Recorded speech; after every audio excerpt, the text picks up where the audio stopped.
आज की दुनिया ऐसी है कि हम सभी एक दूसरे को देखकर यह सोचते हैं कि हमसे सुखी तो वह है, उसके पास तो घर है, परिवार है, वह कितना खुश है, और मेरे पास तो सिर्फ और सिर्फ दुख ही है। आखिर असल ज़िंदगी में सुखी कौन है?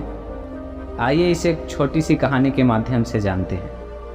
बहुत समय पहले की बात है।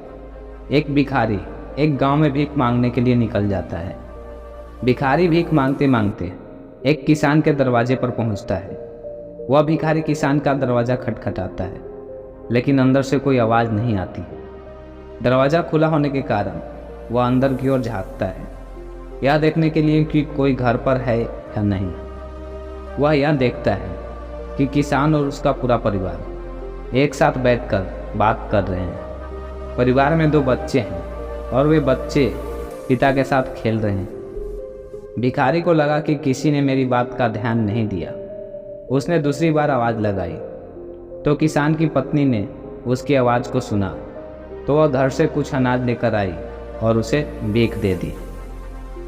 उसके बाद वहाँ से वह भिखारी चला गया और कुछ आगे जाकर सोचने लगा, कितना खुशहाल परिवार है, कितने सुखी हैं। सब कुछ देखकर कितना अच्छा लग रहा था।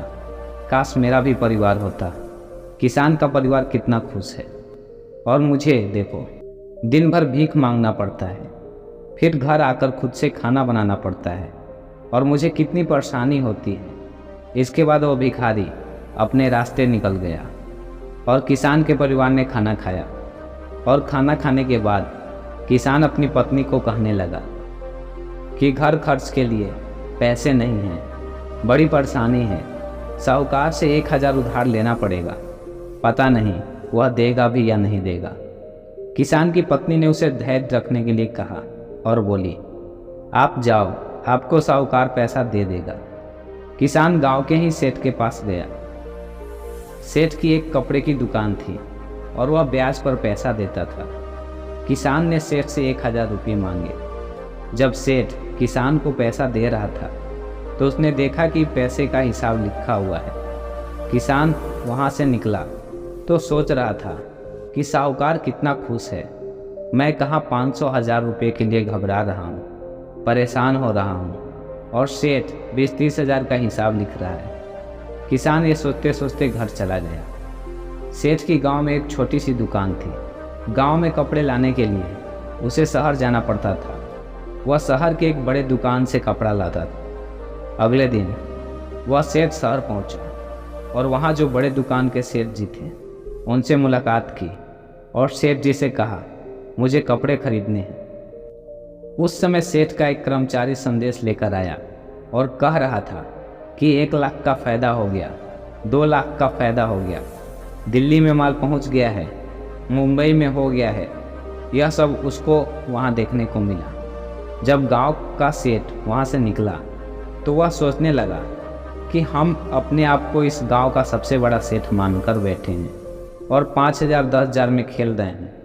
यहाँ तो लाखों का फ़ायदा हो रहा है। ये सोचते सोचते वह सेठ कपड़े लेकर अपने गांव के लिए रवाना हो गया। इसके बाद शहर वाला सेठ के पास उसका नौकर आया और बोला, एक उतार आया है मालिक, 7 लाख का घाटा हो गया है। सेठ जी का दिमाग ठनक गया। तभी दूसरा नौकर आया और बोला, आज आपको दावत में जाना है, अपने जो राम बाबू साहब हैं उनके यहाँ दावत है, आप तैयार हो जाइए, हमने मोटर गाड़ी लगा दी है। सेठ जी दुखी मन से तैयार हुए और गाड़ी में बैठ गए, और कुछ देर के बाद सेठ जी राम बाबू के घर पहुँच गए। वहाँ दावत सजी हुई थी, बड़े बड़े सेठ आए हुए थे। सेठ जी के लिए तो बैठने तक की जगह नहीं मिली। जैसे तैसे इनको कुर्सी मिली। उसके बाद वो देखने लगे कि कमिश्नर आ रहा है, कलेक्टर आ रहा है, बड़े बड़े अधिकारी साहब आकर मिल रहे हैं। यह सब नज़ारा देखकर सेठ जी सोचने लगे कि कहाँ मैं अपने आप को सेठ मानकर बैठा हूँ और मैं कितना खुश रहा हूँ। मेरे से ज़्यादा सुखी तो ये है, इनके पास बड़े बड़े अधिकारी आते हैं, चाय पीते पिलाते हैं, जलवा तो इनका है। इसके बाद सेठ जी राम बाबू से मिले, तोहफा दिया, खाना खाया और अपने घर के लिए रवाना हो गए। राम बाबू साहब के यहाँ दावत ख़त्म हो चुकी थी और इनका सर दर्द होने लगा। क्योंकि इन्हें दिन भर से चिंता थी कि दावत कैसी होगी। वो जाकर कमरे में लेट गए। नौकर आकर इनकी सेवा करने लगे। जब सर दर्द बढ़ गया तो डॉक्टर बुलाया गया। तभी राम बाबू के पास एक संदेश आया, जिससे मालूम चला कि व्यापार में घाटा हुआ है। अब उनका सिर दर्द और भी बढ़ गया। राम बाबू ने नौकरों से कहा, क्या जिंदगी है। बड़े बड़े अधिकारी को चाय पिलानी पड़ती है, पार्टी रखनी पड़ती है। वह सब करते हैं, इसलिए हमें भी दावत रखनी पड़ती है, वरना कौन इतना सर दर्द मोल ले रहा। तभी उन्होंने देखा कि खिड़की से एक भिखारी जा रहा था, जो अपने हाथ में डंडा लिए गाना गा रहा था। राम बाबू ने नौकरों से कहा, देखो, जिंदगी में खुश तो ये है, सुखी तो यह है, इसको कोई चिंता नहीं, ना घाटे की ना फायदे की। यह वही भिखारी था जो किसान को सुखी मानता था, खुश मानता था। दोस्तों, हर इंसान खुश तो है, लेकिन वह अपने से धनवान व्यक्ति को देखकर दुखी हो जाता है और उसे लगता है कि सिर्फ धनवान व्यक्ति ही खुश और सुखी है। लेकिन धनवान होने का अर्थ यह नहीं कि वह व्यक्ति सुखी भी हो।